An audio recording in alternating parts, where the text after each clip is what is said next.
धर्म में उसकी अरुचि होती है। जैसे दुर्योधन की भगवान संधि दूत बन करके दुर्योधन को सभा में संबोधन किए कि पांडव तुम्हारे भाई हैं, और सही पूछो तो इतना बड़ा वैभव अर्जुन के गांडीव धनुष के प्रभाव से ही एकत्रित हुआ, वो जुआ में जीत लिया।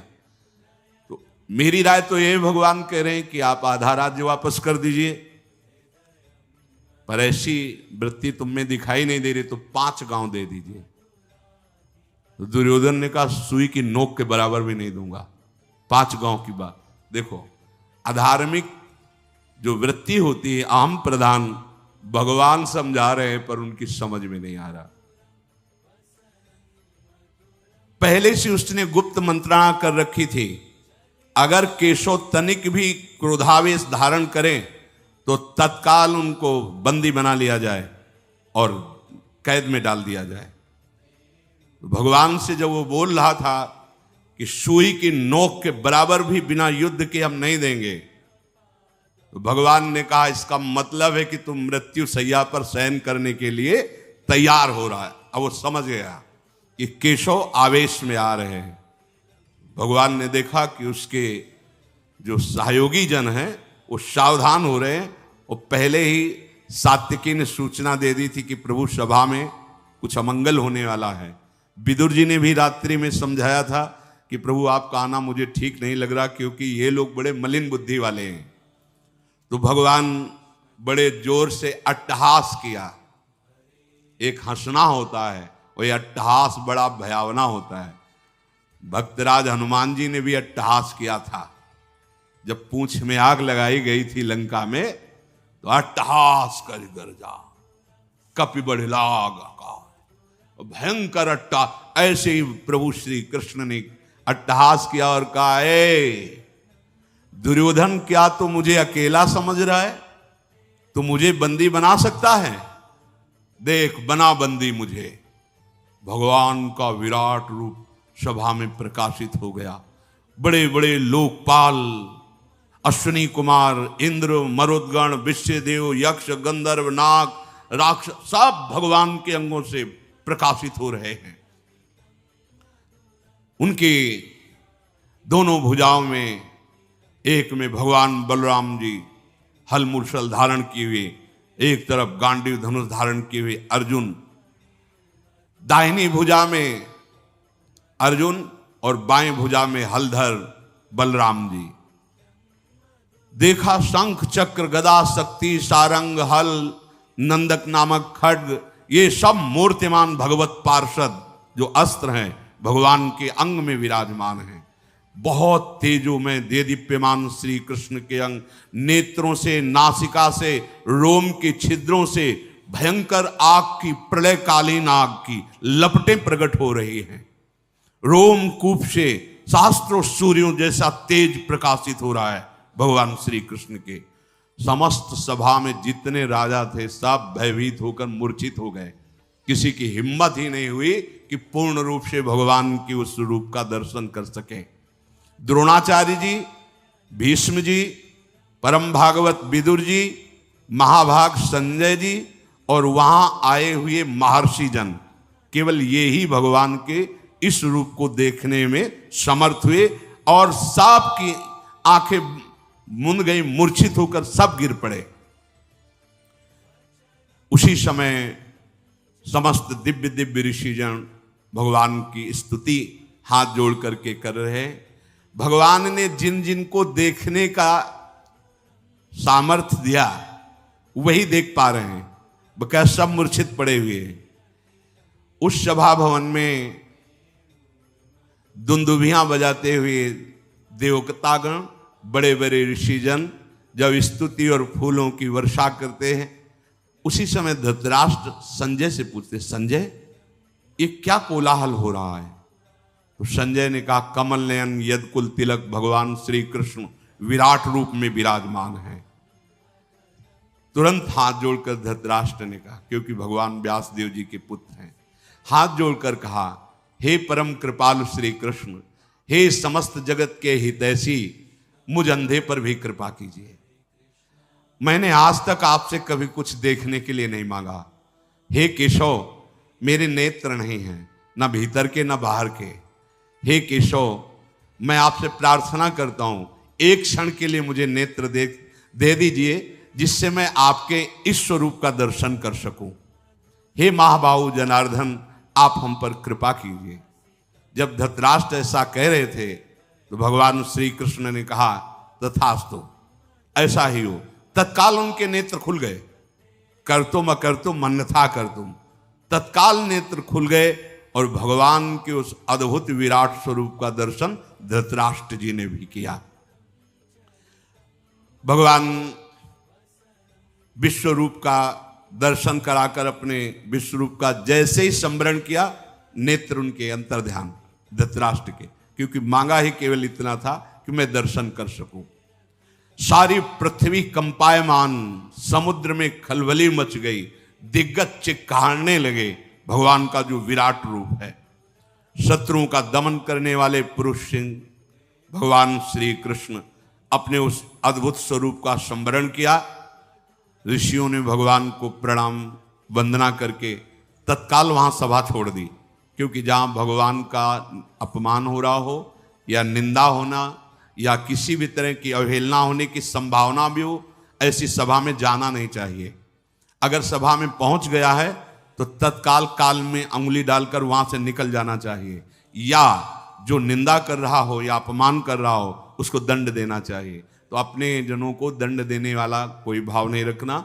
अगर कहीं हमारे भगवान की कोई निंदा, हमारे आराध्य देव की, तो दोबारा उसका मुख न देखे।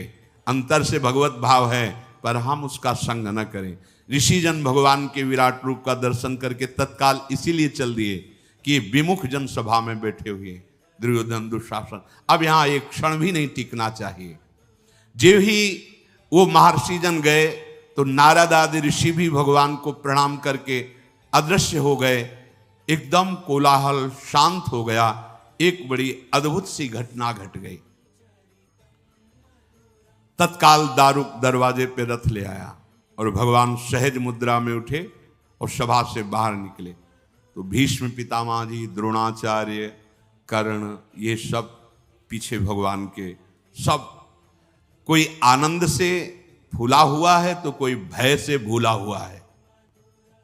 कर्ण आदि की बुद्धि काम नहीं कर रही है कि ये केशव कितने महान हैं, पीछे पीछे चल रहे हैं। भगवान का दिव्य रथ है, भगवान अपने रथ पर बैठे तो प्रणाम करके द्रोणाचार्य, भीष्म आदि वापस हो रहे हैं, लेकिन कर्ण वापस नहीं हुए। जब रथ चला तो पीछे पैदल कर्ण चल रहे हैं। भगवान ने पीछे मुड़ करके देखा तो कर्ण आ रहे हैं, तो कहा नजदीक आ जाओ, और अपने रथ पे बैठा ला। कहा हमारी इच्छा भी थी कि मैं तुमसे एकांत में मिलूं। तो उन्होंने कहा केशव, मुझे वेदविद जो ब्राह्मण जन हैं उनसे पता चला था कि भगवान का अवतार होगा। अब मैं समझ गया कि वही अवतार आप हैं। अभी तक तो मैं समझ नहीं पा रहा था कि तुम अर्जुन के मित्र हो, बहुत प्रभावशाली हो, पर जो मैंने ब्रह्म ऋषियों से सुना था, आज मुझे अनुभव हो रहा है कि आप साक्षात भगवान हैं। भगवान ने कहा हाँ, जो वेद पारंगत विद्वान ब्रह्म ऋषियों ने तुम्हें बताया था, वही मैं अवतार लेकर के इस जगत का भार उतारना चाहता हूं। तुम तत्वज्ञानी महापुरुषों का संग किए हो कर्ण, इसलिए मैं जो तुम्हें कह रहा हूं बिना संशय के बात को सुनना। तुम जानते हो सिद्धांत किसे कहते हो, धर्म किसे कहते हैं। तुम धर्मशास्त्र के सूक्ष्म विषय के ज्ञाता भी हो। तुम अधिरथ पुत्र नहीं हो। जो कुंती जी हमारी बुआ हैं, तुम उनके गर्भ से उत्पन्न हुए हो। तुम्हारे पिता भगवान भुवन भास्कर सूर्यदेव हैं। किशोर अवस्था में होने के कारण भयवश तुम्हें उन्होंने प्रवाहित कर दिया था। जो कवच कुंडल थे भगवान सूर्य के प्रताप से आपकी सुरक्षा के लिए थे। आप डूब नहीं सकते थे, आपके प्राण नहीं निकल सकते थे। इसलिए मैं जो कहने जा रहा हूं वो ध्यान से सुनना। तुम्हारा जन्म कुंती के गर्भ से हुआ और कुंती जी का ब्याह महाराज पांडु से हुआ। तो जो कन्यावस्था में दैवी शक्ति भगवान सूर्य के द्वारा तुम्हारा प्रादुर्भाव हुआ, तो ब्याह होने के बाद तुम्हारे पिता पांडु, तुम्हारा पुत्र भाव उनके और पिता भाव के संबंध में ये शास्त्रीय धर्मयुक्त है, इसलिए तुम महाराज युधिष्ठिर से बड़े हो। आज ही मैं चल करके बता देता हूं युधिष्ठिर जी को कि कर्ण तुम्हारा बड़ा भाई है। तत्काल वो तुम्हारे चरण छुएंगे, मेरे साथ चलो। और जब युधिष्ठिर जी चरण छुएंगे तो अर्जुन, नकुल, भीम, सहदेव ये तुम्हारे चरणों में ही बैठेंगे। और जब पांचों पांडव और उनके पांचों पुत्र सुभद्रा कुमार, अभिमन्यु ये तुम्हारे चरणों में बैठेंगे और मैं तुम्हारे साथ होऊंगा, तो त्रिभुवन में कोई ऐसा नहीं कि तुम्हारा विरोध कर सके। त्रिभुवन विजेता और सर्व पूजनीय कर्ण तुम हो, तुम कोई साधारण नहीं हो। ये जितने भी राजा आए हुए हैं, चाहे दुर्योधन के पक्ष क्यों 11 अक्षौणी सेना या 7 अक्षौणी सेना पांडवों के, ये सब तुम्हें नतमस्तक होंगे। युद्ध होगा ही नहीं, केवल तुम्हारे बल से युद्ध होने जा रहा है। इसलिए मेरी बात मान लो। ये हम एकांतिक रहस्य तुमसे बता दिया कि तुम महाराज युधिष्ठिर के बड़े भाई हो, तो जितने भी राजा आए हुए हैं वो सब तुम्हारा सम्मान करेंगे। वहां तो बात बनी नहीं, लेकिन तुम मेरी बात मान जाओ, बड़ा मंगल हो जाएगा जगत का। कर्ण ने कहा, केशव, हंसते हुए उसने कहा कि बड़ा सौहार्द, बड़ा प्रेम, बड़ा मैत्री, बड़ा हित और परम सत्य आपके वचनों से प्रकाशित हो रहा है। निसंदेह है, मुझे कोई संदेह नहीं आपके वचनों पर। जैसा आप कह रहे हैं अक्षरशः ऐसा ही हो जाए। अगर मैं आपकी बात मानूं तो ऐसा ही हो जाएगा, पर नहीं। मैं मानता हूं मैं कुंती का पुत्र हूं, मैं मानता हूं कि पांडु के जैसे और पुत्र उनको पिता, ऐसे मैं भी पिता कहने का अधिकार रखता हूं, अच्छी तरह जानता हूं। आपने जो बताया है कि कुंती के गर्भ से भगवान सूर्य की कृपा से मेरा जन्म हुआ है, मुझे कोई संशय नहीं। पर भरी सभाओं में जब अपमान होता रहा, तब न एक बार आपने कहा, न एक बार माता कुंती ने कहा कि ये अधिरथ सूत पुत्र नहीं, ये मेरा पुत्र है। जहां मैं अपने बल विक्रम को दिखाने को किया, वहीं मेरा अपमान होता रहा है। मैं जीवन भर जलता रहा, किस लिए? मेरा क्या दोष था? मेरा दोष आप साबित कर दीजिए। भगवान सूर्य ने प्रकट किया और जल में फेंक दिया गया और अधिरथ सूत ने उठाया, इसमें मेरा क्या दोष रहा? जब मैं कभी अपना बल विक्रम अर्जुन के सामने प्रकट करता तो मेरा उपहास करके मुझे नीचा दिखाया जाता कि सूत पुत्र का अधिकार नहीं राजकुमार के सामने, चाहे वो द्रौपदी के स्वयंवर में हो, चाहे वो अश्व शिक्षा का, पूर्णता का जब प्रदर्शन कराया जा रहा हो तब हो, या किसी भी राजसभा में हो, तब क्यों आप नहीं बोले? क्यों माता कुंती ने ये नहीं कहा कि ये मेरा पुत्र है? तब तो किसी ने नहीं कहा। आज जब ये बात आ गई समझ में कि अब युद्ध होगा ही, तो आप हमको समझा रहे हो केशव, मैं मान रहा हूं आपकी बात सत्य है, पर अब मैं सूत पुत्र ही रहूंगा। और दुर्योधन ने मुझे सम्मान दिया है, जीने की आशा डाल दी दुर्योधन ने। मैं कभी दुर्योधन के साथ अब दगाबाजी नहीं कर सकता।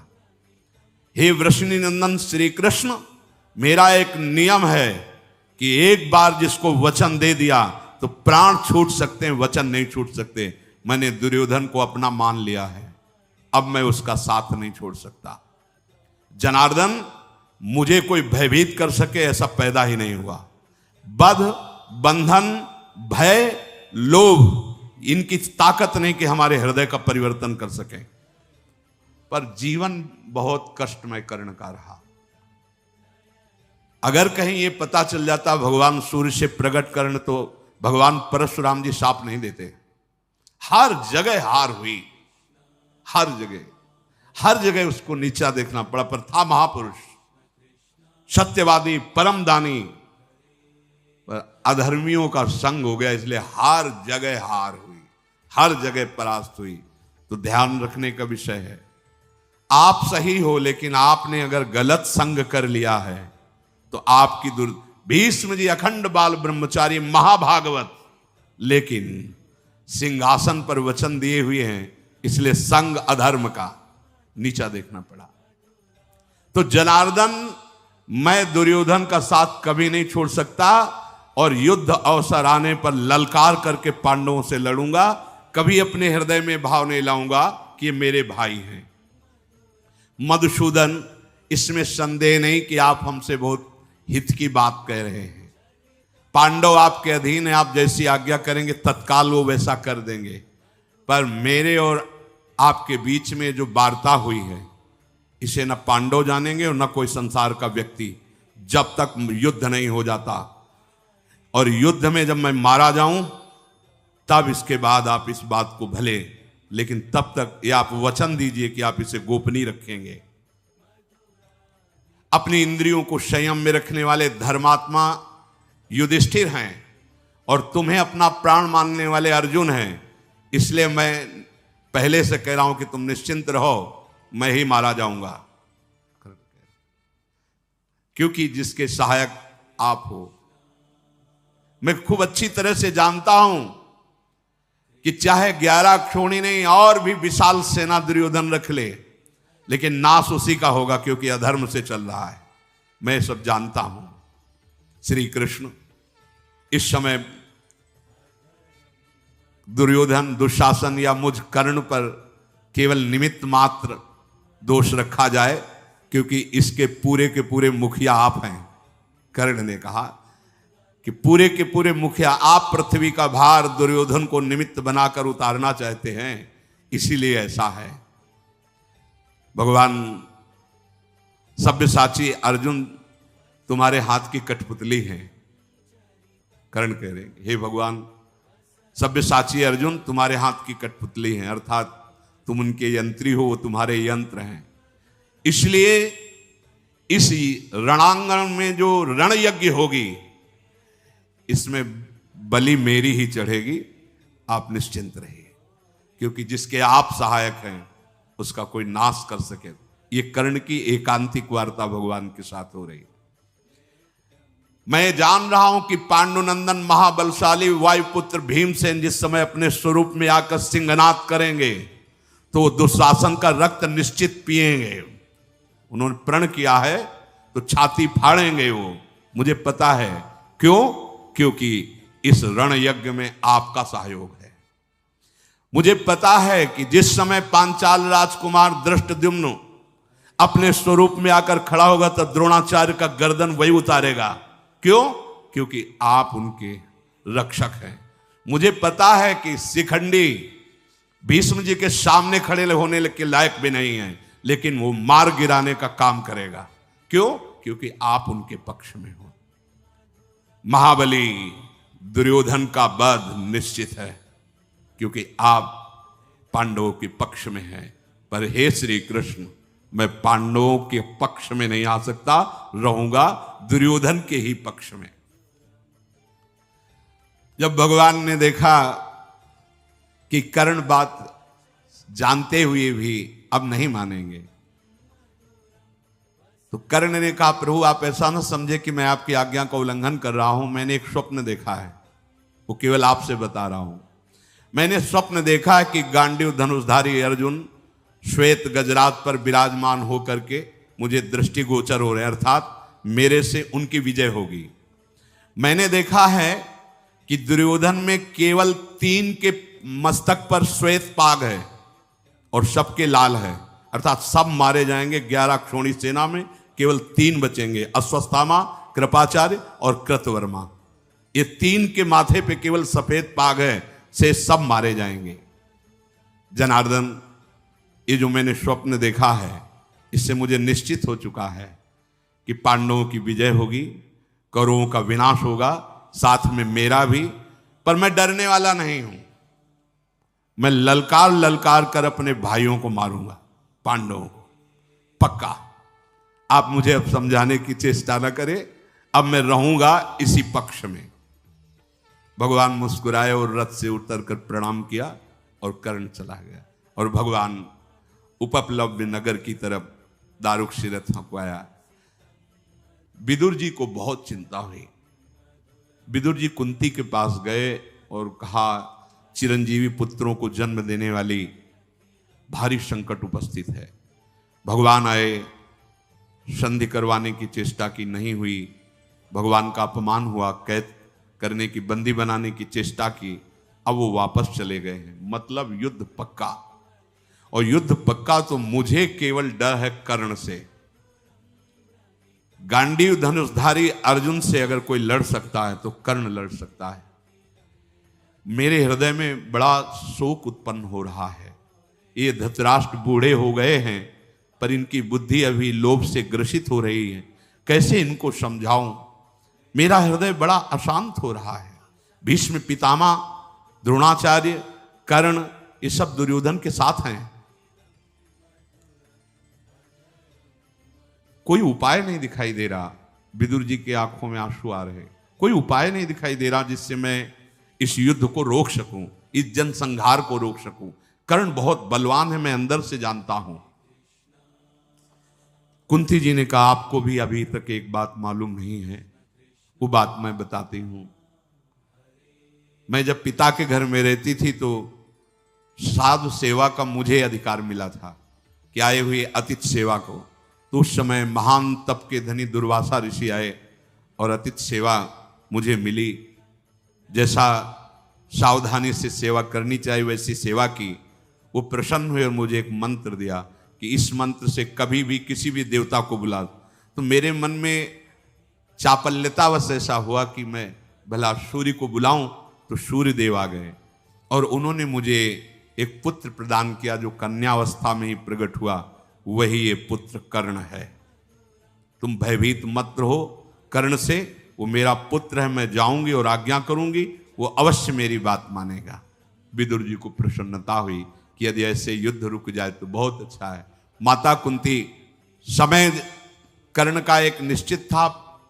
ब्रह्म मुहूर्त से खड़े हो जाते थे और जैसे जैसे सूर्य उदय होते वैसे वैसे मुख करते हुए भीषण धूप में भी ऐसे मंत्र उच्चारण करते हुए गंगा जल में और उस समय नियम था अगर कोई भी आकर कुछ मांग ले वो दे देते थे। ठीक उस समय माता कुंती गई, देखा दोनों भुजाओं को भगवान सूर्य की तरफ ऐसे किए, गंगा जी में खड़े हुए मंत्र जाप कर रहे हैं। नजदीक गई तो छाया सी दिखाई दी। मुड़ करके कर्ण ने देखा तो कहा, राजमाता आपके चरणों में प्रणाम है। इस समय आपका यहां आना, आप इस कर्ण से क्या चाहती हैं? देवी, मैं अधिरथ पुत्र कर्ण हूं। यह बात आपको पता है क्योंकि भगवान ने बताया ना, इसीलिए वो भी कड़ुआ बोल रहा है। मैं अधिरथ पुत्र सूत पुत्र कर्ण हूं, यह बात आपको पता है? हाँ, तो ये सूत पुत्र कर्ण आपके चरणों में प्रणाम करता है। राजमाता यहां आने का कष्ट किया, आदेश करें ये सूत पुत्र क्या सेवा करें। बार बार इसलिए वो ये कह के आई है ना कि मेरा पुत्र है, मैं उसे बताऊंगा, और भगवान ने पहले बता दिया था। अभी तक सूर्य भगवान इनको दर्शन दिए पर एक बार भी नहीं बताया ये रहस्य। ये पता भगवान के द्वारा कर्ण को। कुंती ने कहा कि बेटा, तुम सूत पुत्र नहीं हो, तुम कुंती पुत्र हो। तुम्हारे पिता अधिरथ नहीं, त्रिभुवन को प्रकाशित करने वाले भुवन भास्कर सूर्यदेव हैं। तुम मेरे गर्भ से प्रथम पुत्र के रूप में प्रकट हुए हो। जिस समय मैं कुंती भोज राजा के यहां रहती थी उस समय तुम्हारा प्रादुर्भाव हुआ। कर्ण, ये सामने देखो, जिनकी तुम आराधना कर रहे हो ये तुम्हारे पिता हैं और इस बात के साक्षी हैं कि जो मैं बोल रही हूं वो परम सत्य है। बेटा, ये युद्ध होने जा रहा है, प्रधान तुम इसके हो, तुम अपने भाइयों से अपरिचित हो। ये पांडव तुम्हारे ही भाई हैं। तुम्हें धृतराष्ट्र पुत्रों की पक्षवृत्ति लेकर युद्ध नहीं करना चाहिए। तुम मेरे पुत्र हो। पूर्व काल में जिसका उपार्जन किया गया अर्जुन आदि के द्वारा लोभवश इन दुष्टों ने कपट करके वो सब ऐश्वर्य अपहरण कर लिया है। अब मेरे पुत्र उसके लिए जरूर युद्ध करेंगे। तो तुम्हें पता हो जाना चाहिए कि अर्जुन और तुम भाई भाई हो, फिर युद्ध किस बात का? तुम हो जाओ तो युद्ध होगा ही नहीं, इस बात को स्वीकार करो। कर्ण ने कहा, इस महान रण यज्ञ की वेदी पे पीठ दिखाने वाला ये सूत पुत्र नहीं है। अब ऐसा कभी नहीं हो सकता। सर्वगुण संपन्न पांडव हैं, मैं जानता हूं। सूर्यमंडल से आकाशवाणी हुई, सुनो कर्ण, सूत पुत्र शब्द उच्चारण मत करो। जो कुंती कह रही वो अक्षरशः सत्य है। तुम मेरे पुत्र हो, मैंने तुम्हें बताया नहीं। आकाशवाणी सूर्य की। जो ही इस कर्ण ने इस वाणी को सुना तो प्रणाम किया सूर्य को भी, और कुंती से कहा, माता मुझे पहले से पता है कि आप मेरी माता हैं और भगवान सूर्य मेरे पिता हैं। माता कुंती, भगवान सूर्यदेव इनसे मेरा प्रादुर्भाव हुआ है, पर मैं ना आपकी बात से विचलित होने वाला हूं और ना भगवान सूर्य की बात से। वचन दिया है दुर्योधन को, तो अब ऐसा नहीं हो सकता। राजमाता, आप और जो कुछ मांगो सो मांग लो, मैं इस समय ना नहीं कहता, पर अगर ये मांगो कि अर्जुन से युद्ध ना हो तो अब ऐसा नहीं हो सकता। क्या आप चाहती हो, आज्ञा कीजिए। माता कुंती ने कहा कि हमें चाहती कि हमारे 6 पुत्र हैं, 5 पांडव और एक तुम। 6 पुत्रों में एक भी नहीं मरना चाहिए। उन्होंने कहा कर्ण ने कि आज तक हमने कभी किसी को ना नहीं कहा। आपने किस सभा में कहा है कि आपके 6 पुत्र हैं? बहुत हृदय से दुखी कर्ण रहे। कभी कभी किसी ने सपोर्ट नहीं किया, न भगवान सूर्य ने कहा कहीं और न माता कुंती। जहां भी अपनी तो उसको नीचा दिखाए, ए सूत पुत्र तो राजकुमारों के समान। तो 6 पुत्र हैं आपके, आपने किस सभा में घोषित किया? कभी किया है? आज जब आपने देखा है कि आपके पुत्रों पे, प्राणों पे बने आई है, तो आप अब ये कहने चली आई हो कि कर्ण तुम मेरे पुत्र हो, पांडव तुम्हारे भाई हैं। मैं दुर्योधन का आश्रय लिया, मेरा जीवन निर्वाह दुर्योधन ने किया, मैं प्राण भी उसी को दूंगा, उसी के लिए न्यौछावर करूंगा। मैं कभी झूठ नहीं बोलता और मैं कभी मांगने वालों को ना भी नहीं कहता। तो इसलिए दैव बड़ा बलवान है। तुमने 5 पुत्र सदैव घोषित किए हैं, 5 ही रहेंगे, तुमको भी विमुख नहीं करेंगे। युद्ध का अवसर आएगा और जब युधिष्ठिर, भीम, नकुल, सहदेव, इनको मैं ऐसी दशा में पहुंचा दूंगा कि वध कर सकता हूं, उस दशा में मैं इनको छोड़ दूंगा, लेकिन अर्जुन को नहीं। या अर्जुन मुझे मारेगा तो 5, या मैं अर्जुन को मारूंगा तो आपके 5। आपने सभा में सदैव 5 पुत्र बताए हैं, 5 ही पुत्र रहेंगे। या कर्ण जाएगा या अर्जुन जाएगा। कुंती देवी हृदय से बहुत दुखी हुई और कहा, बेटा तो अपनी इस बात का ध्यान रखना कि हमारे अन्य पुत्रों का तुम वध मत करना, क्योंकि वो जानती हैं अंदर से कि जिसके श्री कृष्ण सहायक हैं उस अर्जुन का कौन बिगाड़ सकता है। पर यहां कर्ण के जीवन में देखने को मिला कि अगर अधर्म का संग कर ले तो कितना भी बड़ा सत्यवादी, दानी, महात्मा कोई क्यों न हो, उसे सदैव नीचा ही देखना पड़ता है। इसलिए कुसंग का त्याग करते हुए भगवद आश्रित होकर निरंतर जाप करने से नाम का, मंत्र का, गुरु वचनों का जीव का परम मंगल हो जाता है। कभी एक क्षण भी नाम न भूले, ऐसी सावधानी रखें। शेष चर्चा आगे। श्री राधा वल्लभ लाल की।